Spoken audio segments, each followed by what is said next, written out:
नमस्कार। संसदीय समितियों की रिपोर्ट पर आधारित हमारे कार्यक्रम कमेटी रिपोर्ट में आपका स्वागत है। मैं हूं सूरज मोहन झा। राष्ट्र के उपेक्षित राज्यों से लुक एंड एक्ट इस पॉलिसी तक पिछले 8 साल पूर्वोत्तर भारत के लिए परिवर्तनकारी रहे हैं। दरअसल पिछले 8 साल में पूर्वोत्तर भारत में वो कुछ हुआ है जिसका लंबे समय से इंतजार था। प्रधानमंत्री नरेंद्र मोदी के पदभार ग्रहण करने के बाद से भारत सरकार द्वारा अर्थव्यवस्था, बुनियादी ढांचे, रोजगार, उद्योग और संस्कृति सहित विकास के विभिन्न आयामों में पूर्वोत्तर भारत की ओर नीति निर्माताओं का ध्यान गया है।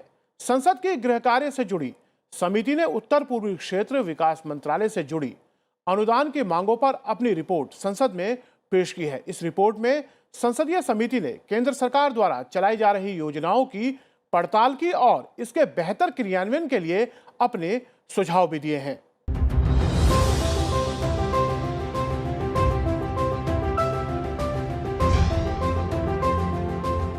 इस कार्यक्रम में हम संसदीय समिति की पेश की गई रिपोर्ट और उससे जुड़ी सिफारिशों को आसान शब्दों में आपके सामने रखने का प्रयास करेंगे। पूर्वोत्तर भारत के विकास पर चर्चा के लिए हमारे साथ जुड़ रहे हैं सुजीत कुमार। आप राज्यसभा के सांसद हैं और संसदीय समिति के सदस्य हैं। सुजीत जी, कार्यक्रम में आपका स्वागत है। हमारे साथ जुड़ रहे हैं पवित्र मार्गरेटा जी। आप असम से राज्यसभा सांसद हैं। आप चूंकि पूर्वोत्तर राज्य का प्रतिनिधित्व करते हैं तो आप हमें कार्यक्रम में बताएंगे कि पूर्वोत्तर राज्य विकास की इस धारा में कहां पर है। पवित्र जी, आपका भी कार्यक्रम में स्वागत है। कार्यक्रम में हमारे साथ जुड़े हैं उत्तर पूर्वी विकास मंत्रालय के सचिव लोकरंजन जी। लोकरंजन जी, आपका कार्यक्रम में स्वागत है। कार्यक्रम की आज की कड़ी में हम बात कर रहे हैं उत्तर पूर्वी क्षेत्र विकास मंत्रालय से जुड़ी अनुदान की मांगों पर गृह कार्य संबंधी संसदीय समिति की सिफारिशों के बारे में। राष्ट्र के उपेक्षित राज्यों से look and act east policy तक पिछले 8 साल पूर्वोत्तर भारत के लिए परिवर्तनकारी रहे हैं। संसद की गृह कार्य से जुड़ी समिति ने उत्तर पूर्वी क्षेत्र विकास मंत्रालय से जुड़ी अनुदान की मांगों पर अपनी रिपोर्ट संसद में पेश की। इस रिपोर्ट में संसदीय समिति ने केंद्र सरकार द्वारा चलाई जा रही योजनाओं की पड़ताल की और इसके बेहतर क्रियान्वयन के लिए अपने सुझाव भी दिए। पूर्वोत्तर भारत के समक्ष हमेशा से कनेक्टिविटी की चुनौती बहुत बड़ी रही है। भारत सरकार द्वारा परिवहन द्वारा परिवर्तन नीति लागू कर पूर्वोत्तर भारत को सड़क, रेल, जलमार्ग और हवाई मार्ग से जोड़ने के लिए काफी प्रयास किए जा रहे हैं। संसदीय समिति ने अपनी पड़ताल में सरकार के प्रयासों को सराहा है और सुझाव दिया है कि कार्य निष्पादन की गति को बढ़ाया जाए। पूर्वोत्तर भारत के अलग अलग राज्यों में चाय के बागान हैं, लेकिन इनमें सबसे खास कोई है तो वो है असम के चाय बागान। असम के चाय बागान जितने ज्यादा खास, उतनी ही दयनीय स्थिति यहाँ के चाय वर्कर्स की लंबे वक्त तक रही है। इसे समझते हुए ही केंद्र सरकार ने टी वर्कर्स के लिए कई अहम फैसले भी लिए हैं और बजट में 1000 करोड़ के आर्थिक पैकेज का भी ऐलान किया गया। संसदीय समिति ने सरकार के दीर्घकालीन रणनीति की प्रशंसा करते हुए सुझाव दिया है कि सरकार सभी हितधारकों के साथ मिलकर असम की चाय को पूरी दुनिया में प्रचारित करने का काम करे। गृह कार्य से संबंधी संसदीय समिति की रिपोर्ट से एक बात तो साफ हो जाती है कि पूर्वोत्तर भारत का देश के विकास में अहम योगदान है। इसलिए यहाँ के राज्यों की तरक्की समूचे देश के लिए बहुत जरूरी है। पूर्वोत्तर भारत के समक्ष हमेशा से कनेक्टिविटी की चुनौती बहुत बड़ी रही है। भारत सरकार द्वारा परिवहन द्वारा परिवर्तन नीति लागू कर पूर्वोत्तर भारत को सड़क, रेल, जलमार्ग और हवाई मार्ग से जोड़ने के लिए काफी प्रयास किए जा रहे हैं। संसदीय समिति ने अपनी पड़ताल में सरकार के प्रयासों को सराहा है और सुझाव दिया है कि कार्य निष्पादन की गति को बढ़ाया जाए। सुजीत जी, कार्यक्रम की शुरुआत आपके साथ करना चाहेंगे। आपकी संसदीय समिति ने पूर्वोत्तर राज्यों में विकास जो चलाए जा रहे हैं उसकी पड़ताल की है और अगर हम बात करें कनेक्टिविटी, खासतौर से सड़क, रेल, हवाई यात्रा, जलमार्ग के द्वारा, तो आप लोगों ने अपनी पड़ताल में क्या कुछ पाया है? जो कमेटी की जो रिपोर्ट थी उसमें एक बहुत ही अहम जो सुझाव था कि जो बजटरी फाइनेंशियल रिसोर्सेज जो मिनिमम 10% ऑफ जीबीएस होना चाहिए, ग्रॉस बजटरी सपोर्ट, तो इसका पालन होना चाहिए। ये एक बहुत बड़ा सुझाव था। और दूसरा जो सुझाव था कि जिसका आपने भी जिक्र किया, जितने केंद्र के योजनाएं हैं उसका अच्छा तरह से आकलन हो और वो योजनाओं का फल लोगों के पास पहुंच जाए कि नहीं, ये भी उसमें जांच पड़ताल रेगुलर होना चाहिए। तो इसमें कनेक्टिविटी भी इश्यू आता है। तो कनेक्टिविटी अभी देखिए पिछले 7-8 साल में जब से I think PM Modi north east पे फोकस किए, पूर्वोदय का आपने जिक्र किया, एक्ट ईस्ट पॉलिसी का आपने जिक्र किया, कनेक्टिविटी काफी सुधार हुआ है नॉर्थ ईस्ट में। पहले अभी मैं कमेटी की तरफ से और दूसरी कमेटी की तरफ से ऑलमोस्ट सारे नॉर्थ ईस्टर्न स्टेट्स अभी मैं दौरा कर चुका हूँ। तो बहुत ही अच्छा वहाँ पे कनेक्टिविटी का काम, रोड का हो, रेलवे का हो, एयर कनेक्टिविटी हो। अभी सारे north eastern state Capitals Delhi के साथ कनेक्टेड हैं एयर ट्रैवल से। और हर 8 नॉर्थ ईस्टर्न स्टेट्स में रेलवे कनेक्टिविटी होने जा रहा है। तो रोड का काम भी बहुत ही चल रहा है, पावर इंफ्रास्ट्रक्चर बहुत ज्यादा, नेटवर्क कनेक्टिविटी बहुत अच्छा हो रहा है। तो कमेटी का ये सुझाव था कि 100% कनेक्टिविटी वहां पे होनी चाहिए और 5G रोल आउट जब भी देश में शुरू हो तो नॉर्थ ईस्ट को प्रायोरिटी दी जाए। ये भी एक बहुत बड़ा सुझाव था कमेटी का। जी। सुजीत जी, एक पत्रकार होने के नाते हम जब भी पूर्वोत्तर राज्यों में कवरेज के लिए जाते थे तो वहां के लोगों की शिकायत होती थी कि संवाद उन लोगों से नहीं किया जाता है।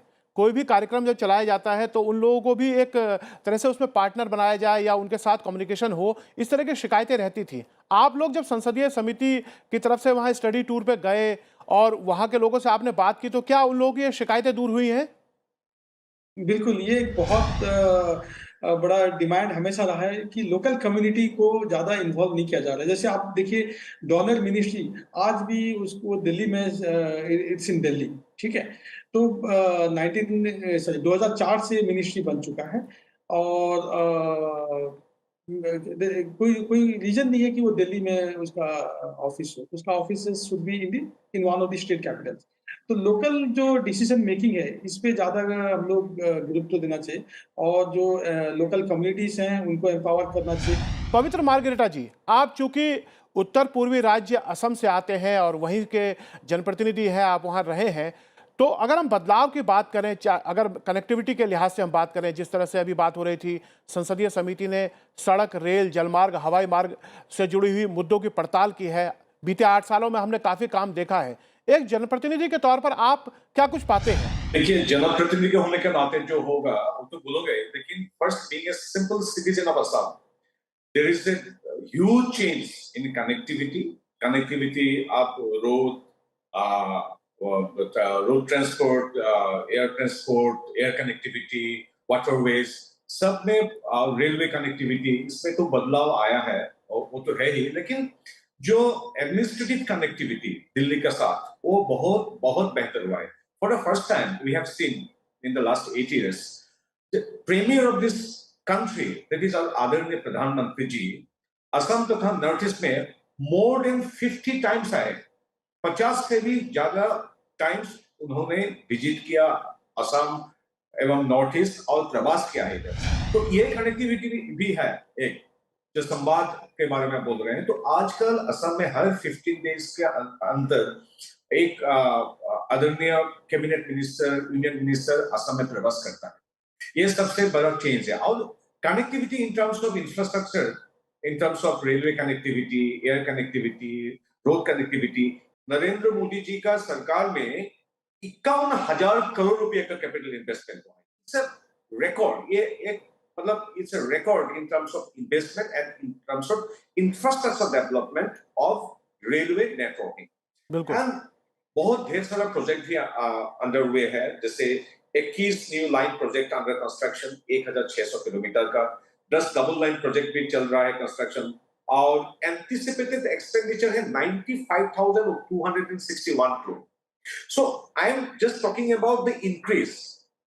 So it's 251% increase per annum.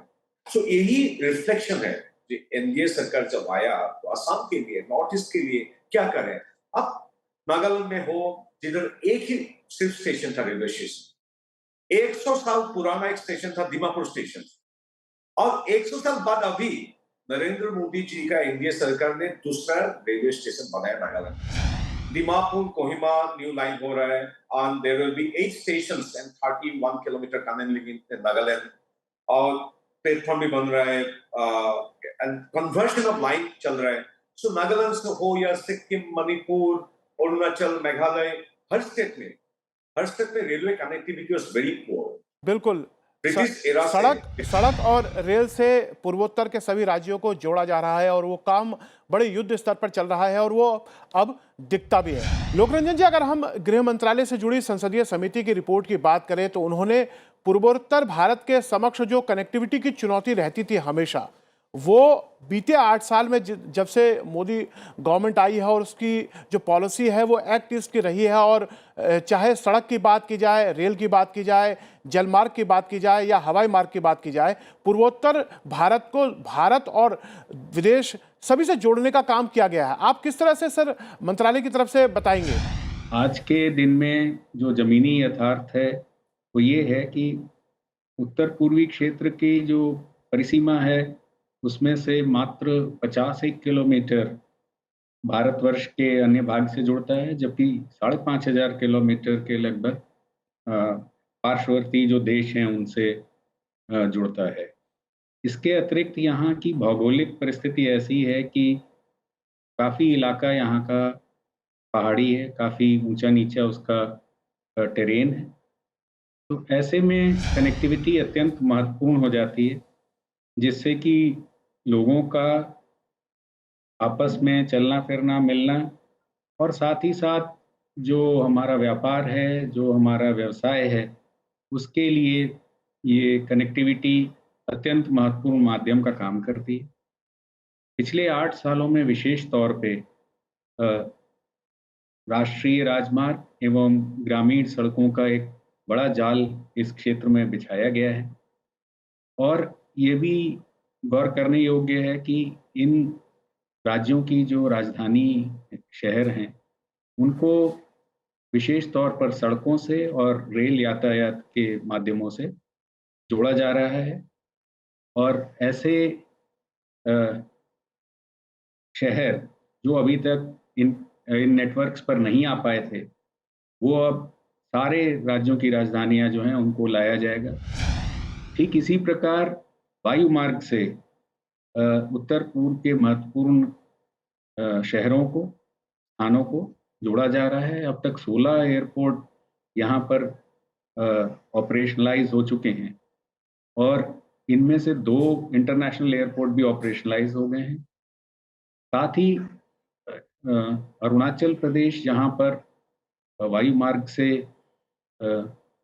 जाना ही सुविधाजनक है, वहाँ की राजधानी के लिए भी नया एयरपोर्ट बनकर प्राय तैयार है। तो इस प्रकार से ये कनेक्टिविटी के जो सब माध्यम हैं उन पर विशेष तौर से ध्यान देकर और एक बड़ा प्रयास किया जा रहा है, जिससे यहाँ पर जो डेफिसिट्स माने जाते हैं उत्तर पूर्वी राज्यों में, उसमें कनेक्टिविटी इंफ्रास्ट्रक्चर का भी एक बड़ा डेफिसिट होता है, उसको हर संभव प्रयास करके दूर किया जा रहा है, जिससे ये क्षेत्र भी, और आप जानते हैं कि ये जिससे ये क्षेत्र भी विकास की धारा से जुड़ सके। और आप जानते हैं कि माननीय प्रधानमंत्री जी ने इस क्षेत्र को अष्टलक्ष्मी की उपाधि दी है, तो इसको जिससे कि इकोनॉमिक तरीके से भी विकास में किसी से भी पीछे ना रहे बल्कि और अधिक योगदान करने वाला क्षेत्र बने, इस ओर प्रयास किए जा रहे हैं। पूर्वोत्तर भारत के अलग अलग राज्यों में चाय के बागान हैं, लेकिन इनमें सबसे खास कोई है तो वो है असम के चाय बागान। असम के चाय बागान जितने खास उतनी ही दयनीय स्थिति यहाँ के चाय वर्कर्स की लंबे वक्त तक रही है। इसे समझते हुए ही केंद्र सरकार ने टी वर्कर्स के लिए कई अहम फैसले भी लिए हैं और बजट में 1000 करोड़ रुपए के आर्थिक पैकेज का भी ऐलान किया गया। संसदीय समिति ने सरकार के दीर्घकालीन रणनीति की प्रशंसा करते हुए सुझाव दिया है कि सरकार सभी हितधारकों के साथ मिलकर असम की चाय को पूरी दुनिया में प्रचारित करने का काम करे। सुजीत जी, अगर हम देखें तो पूर्वोत्तर राज्यों में और खासतौर से असम की चाय भारत के साथ पूरी दुनिया में प्रसिद्ध है। आपकी संसदीय समिति ने अपनी पड़ताल में चाय बागान के मजदूरों की भी सुध ली है। वैसे हमने देखा था पिछले बजट से लेकर एक रणनीति बनाई गई है 5-6 साल की, जिसमें चाय वर्कर्स के लिए एक आर्थिक पैकेज का भी ऐलान किया गया। आप लोगों ने अपनी पड़ताल में क्या पाया?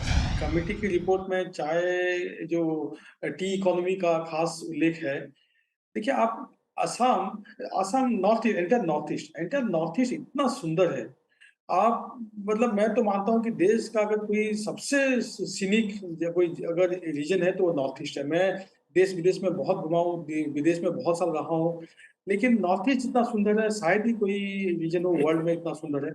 लेकिन आज less than 1% of foreign tourist come to north east. मैं बिल्कुल सहमत हूँ, पवित्र जी से बिल्कुल सहमत हूँ। 2014 से नॉर्थ ईस्ट में बहुत इन्वेस्टमेंट गया है। प्रधानमंत्री जी का खुद का पर्सनल इंटरेस्ट रहा है, वो खुद 50 बार से ज़्यादा जा चुके हैं। हर 15 दिन में कैबिनेट मिनिस्टर जा रहे हैं और नॉर्थ ईस्ट में जितना अभी रेलवे रोड प्रोजेक्ट्स 70 ईयर्स में नहीं हुआ था, जितना लास्ट 7-8 ईयर्स में अभी हो रहा है।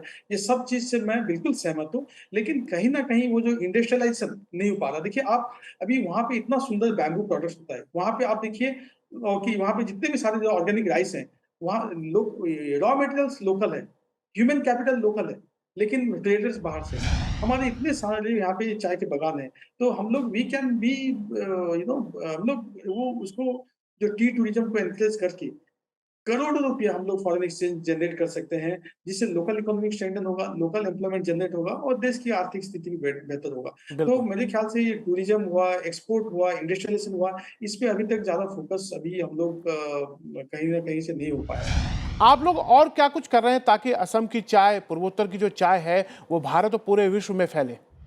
असम चाय का पूरे विश्व में अपना एक स्थान अभी भी है, लेकिन उसका उत्तरोत्तर बाज़ार में मजबूती आए, इसके प्रयास किए जा रहे हैं। और विशेष तौर पे जो यहाँ पर चाय बागान के श्रमिक हैं, आपने उनका उल्लेख किया। उनकी जीविकापार्जन के अतिरिक्त उनके सामान्य जीवन के हेतु जिन सभी सुविधाओं की आवश्यकता है, उन पर विशेष ध्यान दिया जा रहा है, जिसमें स्वास्थ्य क्षेत्र में, शिक्षा क्षेत्र में और इसके अतिरिक्त यदि उनको अपनी जीविकापार्जन में और सहायता की आवश्यकता है, तो इस क्षेत्र में भी ज़्यादा उपाय जिससे उनके समक्ष प्रस्तुत किए जाएँ, इसके बारे में भी एक बड़ा प्रयास हो रहा है। हम लोगों ने इस बीच में ये भी सुना है कि एक नई स्कीम जिसका नाम PM prime minister development initiative for north east है।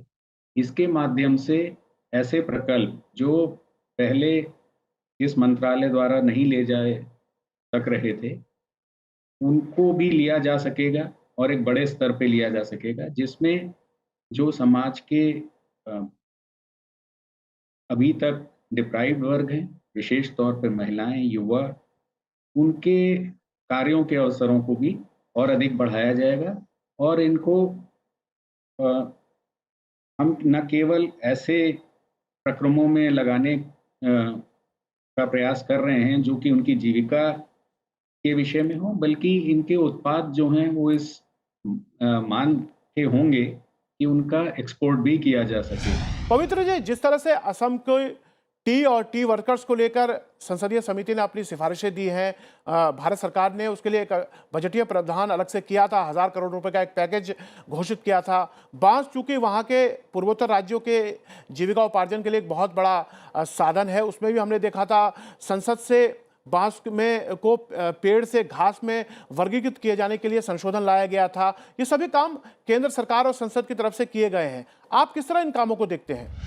बांस को अभी घास का ये वर्गीकृत नया जो वर्गीकरण किया है, इसके लिए बहुत फायदा हुआ है। पहले it was scheduled under the this forest product. अभी एक कृषि का एक प्रोडक्ट के हिसाब से वर्गीकृत किया गया है। इसीलिए जो अपना राष्ट्रीय बेम्बू मिशन यहाँ चल रहे हैं, उसमें ज्यादा तेजी से और प्रोग्रेस कर रहे हैं। और बेम्बो ग्रोइंग स्टेट है Assam. Assam is a bamboo growing state. Bamboo इधर bamboo density of bamboo is very high. और बेम्बो आप जानते हैं कि वो जो अपना कारीगरी कलाकार का कारीगरी से जो बनता है बेम्बो प्रोडक्ट्स, इसके अलावा अपना पेपर मिल्स एंड अदर जो इंडस्ट्रीज अगरबत्ती इंडस्ट्री में भी इसका इस्तेमाल होता है। सो केंद्र सरकार और राज्य सरकार का ये नया जो नीति है, इसके लिए बहुत अच्छा हुआ है। इसमें नया बेम्बू रिलेटेड इंडस्ट्री भी आ रहा है असम में। So it's a very good sign.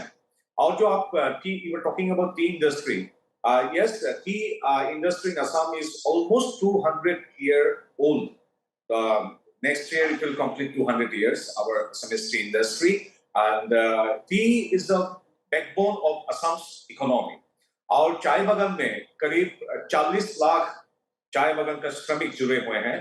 तो केंद्र सरकार और राज्य सरकार सिर्फ चाय बागान का इंडस्ट्री में ही फोकस नहीं कर रहे हैं, along with the focusing the growth of the industry, Modi सरकार और असम का डॉक्टर हिमंत बिश्व शर्मा देव जो अपना सरकार है, राज्य सरकार, दोनों सरकार मिलके ये जो 40 लाख अपना टी ट्राइब बोलते हैं, टी श्रमिक बोलते हैं, उन लोगों का जो लाइफस्टाइल और उनका जीवन का मान कैसे हम बढ़ा के एक बौद्धिक, सांस्कृतिक और शैक्षिक जो वातावरण अच्छा कर सके, इसके लिए भी स्टेप उठाया गया है। 800 से ज्यादा बड़ा बागान, there are more than 800 big tea states here in Assam.